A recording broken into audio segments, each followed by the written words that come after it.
Greetings to my fellow residents of the city of Evansville. Every year in the early spring, I deliver the State of the City speech, highlighting the wonderful progress Evansville is making in so many areas. This year's State of the City was originally scheduled to be delivered to the Rotary Club of Evansville on April 14th. We settled on that date last year. In fact, as is typically the case, we began to develop a rough outline of the speech early this year. So many projects on our plate, so much progress to report. We were lamenting about how difficult it would be to include all of our positive progress in this annual speech. That period of 2020 seems like a year ago and not just a few months ago. Not only can I not deliver the speech in person, but it's now impossible to even present this evaluation of our city without focusing primarily on how we are responding to the COVID-19 pandemic. Because of our response and so much more, I'm really proud to report to you that the state of our city is resilient. Since the beginning of the COVID-19 crisis, our community has pulled together, as is customary during a time of need. It's a special honor to serve as your mayor during this time. I have a front row seat to witness a city full of grace, charity, kindness, compassion, and a profound sense of humanity. From providing meals to the children of the city at our select schools and C.K. Newsom Center, to neighbors helping neighbors, hospitals collaborating in the name of public health, raising millions of dollars for stressed nonprofits, police officers producing a music video promoting social distancing, volunteers and faith communities helping the homeless. My friends, if you can think of a good deed, it is being performed right here in Evansville. Let me start by describing the COVID-19 Crisis Response Fund of the Greater Evansville region.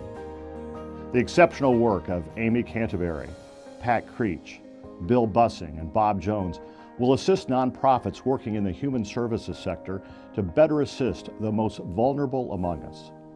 This response fund will benefit organizations in Posey, Vanderburgh, Gibson, Warwick, and Spencer counties. We announced the creation of this fund on March 27th with $1.4 million in commitments.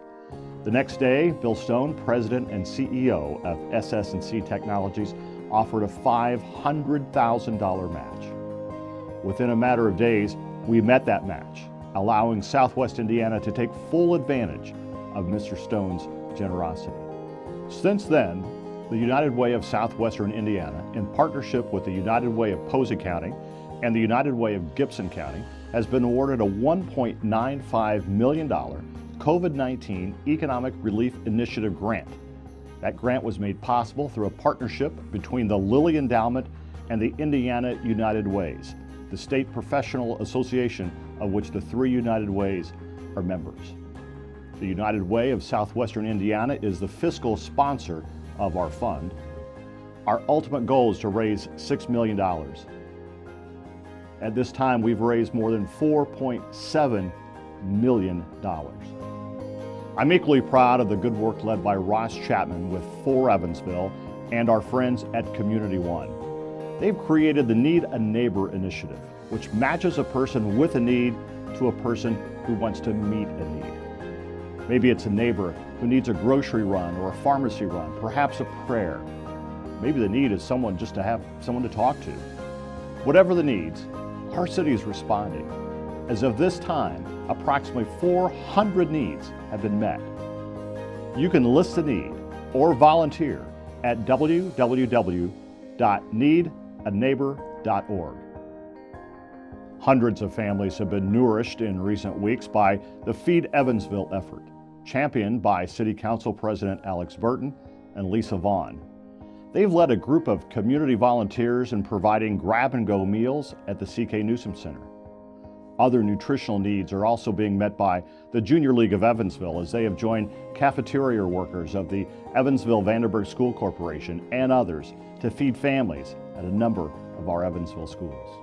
I'm thinking of the fine collaboration between DEACONESS, Ascension St. Vincent, and the Vanderburgh County Health Department. A special thank you to Sean McCoy, Dr. James Porter, Dr. Gina Hunke, and Dr. David Ryan of DEACONESS. Dan Parad, Dr. Heidi Dunaway, and Dr. Roger Johnson from Ascension St. Vincent and Dr. Ken Spear, Joe Grease, and Lynn Herr from the Health Department. These men and women epitomize professionalism. Their medical leadership and that of thousands of healthcare workers they represent is nothing short of amazing. These represent the larger efforts around the city during this public health crisis, but this is by no means all that is being done. Now more than ever, we need each other, and that's why in every part of our city, citizens and institutions are pulling together for the greater good. It's the Evansville way. Like many cities, Evansville is operating on parallel paths. The continuation of social distancing, avoiding large crowds, practicing strong hygiene, but also with an eye toward reopening the city for business. That's why I've asked Deputy Mayor Steve SCHAEFER to lead a reopen task force. There are 5 major areas of focus for the task force. First, business assistance. Tara Barney from the Southwest Indiana Chamber of Commerce is leading this effort. We want to make sure what businesses need and offer them guidance on how they can reopen in the safest, healthiest manner possible. Virtual meetings by industry sector are well attended and the discussions fruitful. Dr. Steve Becker from the Stone Family Center for Health Sciences is leading our next area of focus, workplace safety and testing. Specifically, Dr. Becker, with assistance from the local healthcare community, will determine the prevalence of the COVID-19 virus in the community through testing to provide employees and businesses with a greater sense of comfort to reopen. A local medical advisory group is also developing additional guidance and best practices in preparation for employees returning to work. A healthy quality of life is vitally important to Evansville, and that's why it's a third point of focus of the task force.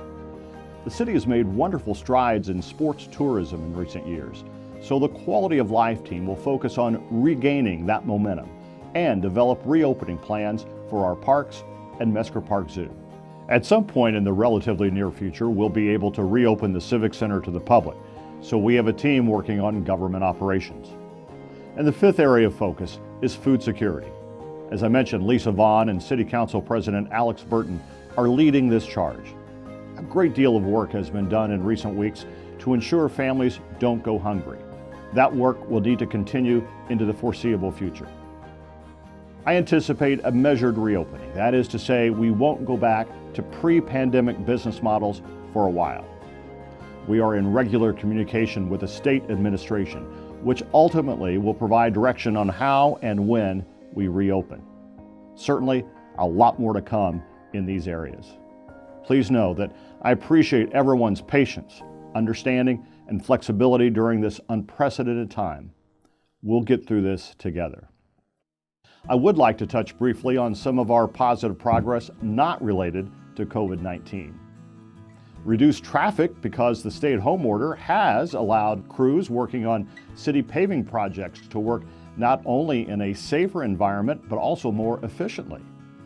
I'm pleased to report that Stringtown Road between Diamond and Pigeon Creek has been repaved, as well as Columbia from Fulton to Lafayette, Lincoln between Bakey and Van, Fielding Court between Lincoln and the Lloyd Expressway, Hoosier from Morgan Avenue to Old Boonville Highway, and Hirsch from Green River Road to Burkhart.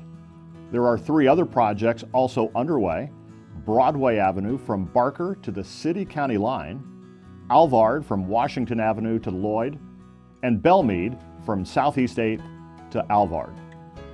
Now, another important infrastructure and public safety project is now officially in NDOT's queue. That's a new pedestrian crossing at US 41 and Washington Avenue.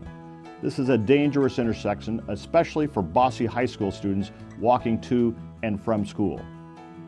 A project of this kind doesn't happen overnight, but NDOT has begun the analysis and design process.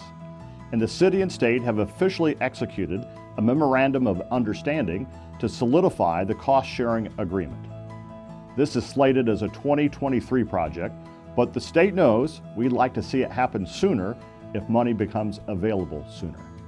A special thank you to Bosse Principal Aaron Huff, the student leaders at Bosse, and interested citizens who have advocated for this solution for many years. Underground infrastructure draws a lot of our attention as well. I'm pleased to report that the effluent pump station project on Veterans Memorial Parkway is going well. This is part of the federal mandate imposed on the Evansville Water and Sewer Utility to upgrade our sewer system. This facility will have the capacity to treat 40 million gallons of wastewater per day. You may recall from previous presentations that the treated water will be returned to the Ohio River by means of a cascade. A decorative overlook will provide a picturesque view of the waterfall into the river. I'm pleased to report that the relocation of Waterworks Road as a result of this project has gone smoothly also. This traffic reconfiguration will provide for a much larger area of connected green space, allowing for a combination of recreational and utility usage. We also continue to improve customer service for water and sewer customers. We have a new and improved customer portal and smartphone app. In fact, the revamped phone app, My Water EWSU, makes it easier than ever to track your water usage. We've also added a utility bill pay kiosk in front of the Civic Center. This gives customers yet another means by which to make water and sewer payments. Now, work has understandably slowed on some of our downtown projects, but progress is continuing nonetheless. The Post House project is looking really good. This 144-unit smart living facility is scheduled to open around the 1st of June, although that could float a bit given the current environment. The new DEACONESS Clinic and Research Building, the second structure on the medical school campus, is also nearing completion. This 95,000 square foot facility is expected to open sometime around August 1st. And progress continues on an important quality of life project. There's covered construction fencing around the site of the future DEACONESS Aquatic Center, but there's a lot of work underway behind it. So far, excavation work is complete for the competition pool. Workers have completed installation of piles for stability of the pool. Stormwater piping is installed. Underground piping for the pump room is complete. The underground electrical is installed. Workers continue to build the foundation for the two pools. We are looking for an opening in the summer of 2021. Opening around the same time in 2021 will be the Wayne and Beth Kinney family Penguins of Patagonia exhibit at Mesker Park Zoo and Botanic Garden. This project has been slower to start as a result of the pandemic, but thankfully we've raised enough money in the private sector, along with a generous grant from the state of Indiana, that will allow us to start this project. There's still a line item in this year's capital budget for the project that we will have to cut. But thanks to the outstanding work of Capital Campaign Chair Margaret Cook, Zoo Director Eric Beck, Development Director Jennifer Evans, we were able to start this project without a major financial infusion from the city this year.